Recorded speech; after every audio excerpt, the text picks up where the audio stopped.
It doesn't take a genius to work out that this week's car is the MG QS.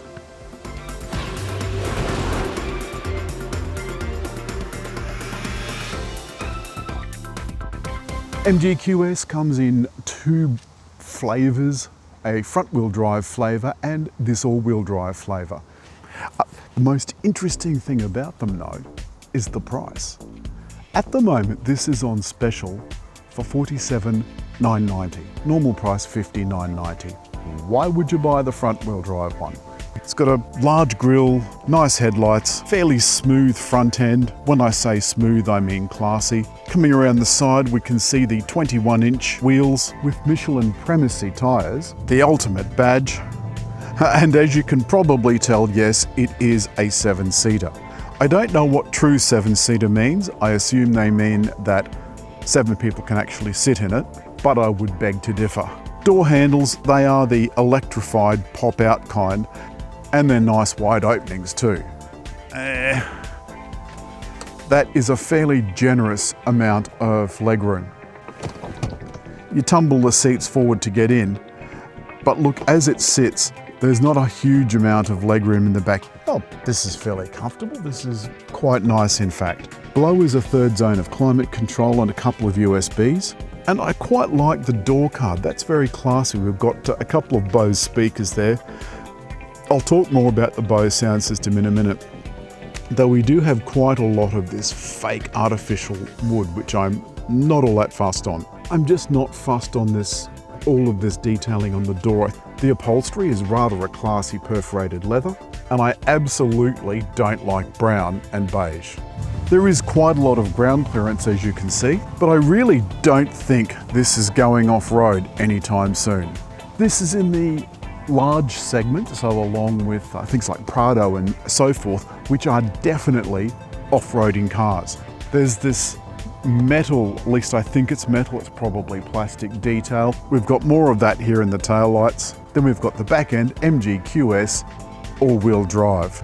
Down the bottom, a lot of car brands are doing this now. It's like they don't know what to do with this bit, so they put in a couple of fake exhausts.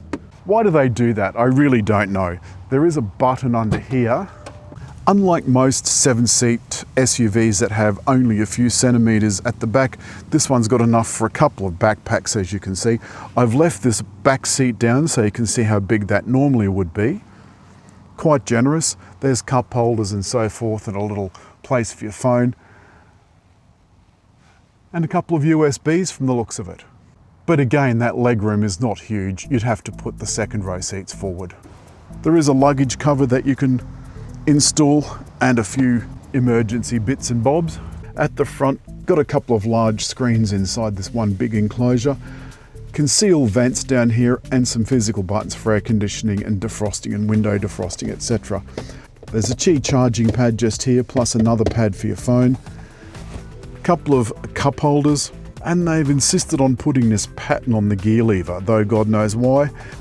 That's Eco, Custom, Sport, Off-Road, Snow, and Auto. I've left it in Auto most of this week. I suspect that was my problem, is that it was incredibly sluggish. Steering wheel buttons, very MG. The cruise control and so forth on this side with auto steering, a couple of programmable buttons here, and the voice control, which also works with Hey MG, and the audio control button there. You can see that flashing. I can't actually see that with my eyes, but I notice through the camera I can.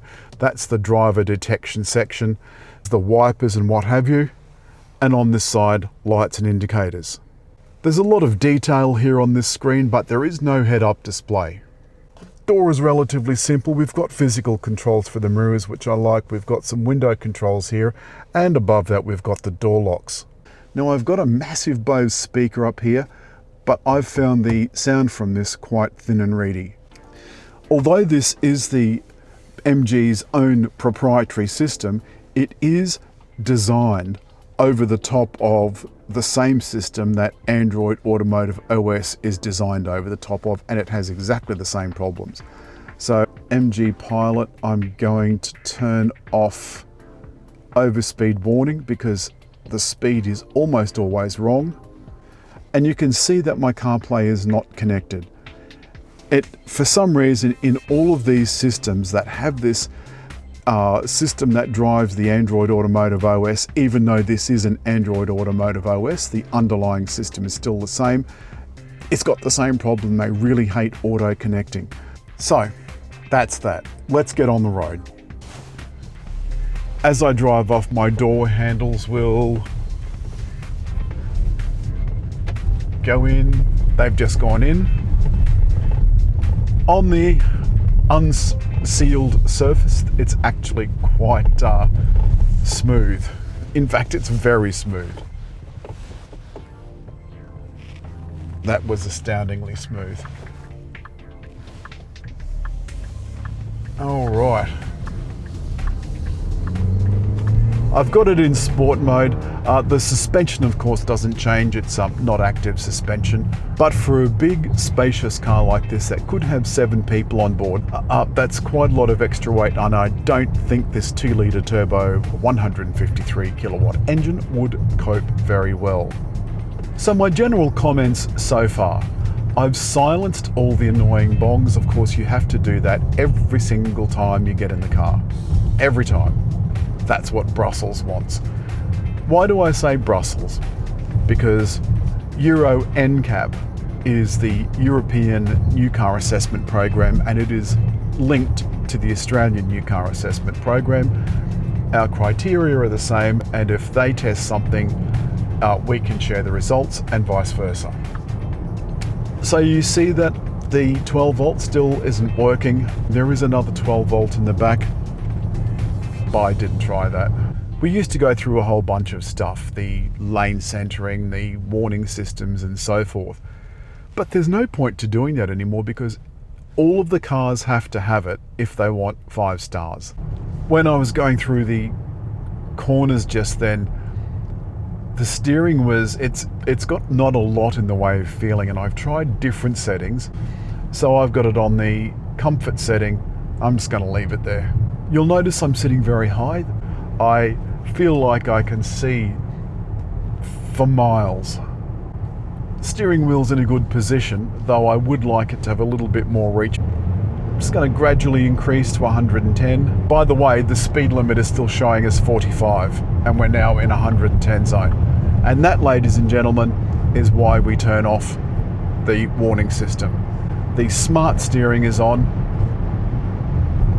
and the car's now just doing everything itself.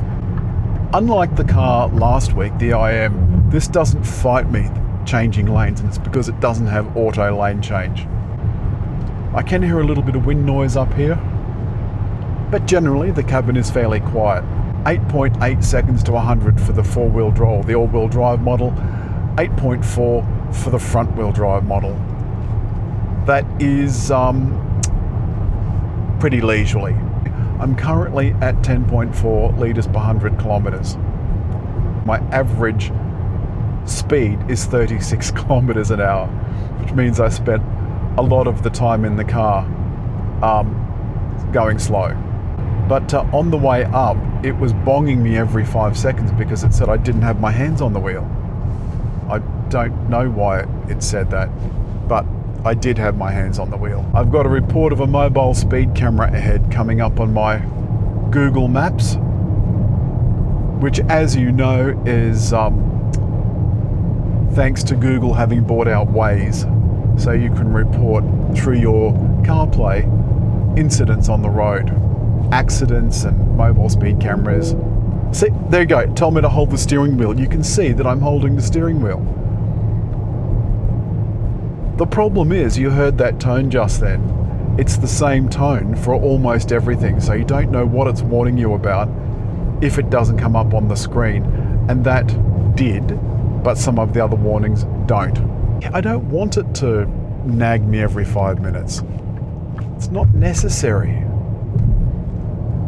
Some of the speed systems will link to your cruise control.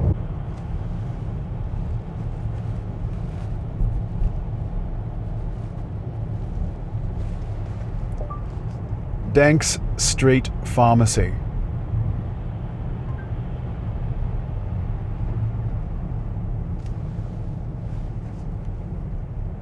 Well, that was easy. I added a stop for my chemist. Oh, it's telling me to hold the steering wheel again, and I'm holding the bloody steering wheel. Oh, it's telling me to hold the steering wheel again. See what I mean? And that's so annoying. Oh, shut up. Now, I've turned it off because I just can't stand that anymore. It only does it when you're in cruise control. So getting back to summing up the MG QS, it is a big car and a lot of bang for your buck. The quality is lovely, the cabin is nice, I'm not that fussed on the colour scheme. The steering, not a lot of feeling. Space, great for 5, I think 7 would be a squeeze. Oh, shut up. So along with that discount, which I think is $3,000, I think from memory, and the 5-year free servicing, you're getting a lot of car for $47,990. I love the heated and cooled seats. Lovely driving position. Excellent reversing camera with kind of an invisible mode. Just take control over. The handling is more than acceptable for a big 7-seater barge. The ADAS could use a little bit of tuning. It does wander a bit over the road.